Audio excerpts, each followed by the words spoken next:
এত পরিমাণ rough use করা যায়, আসলে ওই গাড়ি সম্পর্কে বলার কিছু নাই। ঘোড়া চেনেন? ঘোড়া, এটা হচ্ছে ঘোড়া, আসলেই ঘোড়া, মানে আসলেই যার কোনো নাই, কি বলে এটাকে, এত পরিমাণ ধারণ শক্তি এই গাড়িটা দিছে। জাপান করছে, বাংলাদেশ সেকেন্ড হ্যান্ড গাড়ি বিক্রি করতে হবে, নতুন গাড়ি না। যাই হোক, দামের ব্যাপারে চলে আসবো। এটা আস্কিং প্রাইস 1,25,00,000 টাকা। হ্যাঁ, 1,25,00,000 টাকা। তবে হ্যাঁ, অবশ্যই কমবে কিছুটা, অতটা না। আপনি আসুন, দেখুন, যাচাই করুন। আমি বাংলাদেশ সেকেন্ড হ্যান্ড গাড়ি বিক্রি করি, নতুন গাড়ি না। আমি বারে বলে দিই, 21-18 গাড়ি 22-এর রেজিস্ট্রেশন, বুঝতে পারতেন, 47,000 কিলোমিটার চলছে।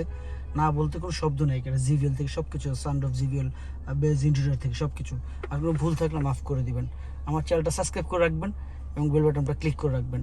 সবাই ভালো থাকেন, সালাম আলাইকুম।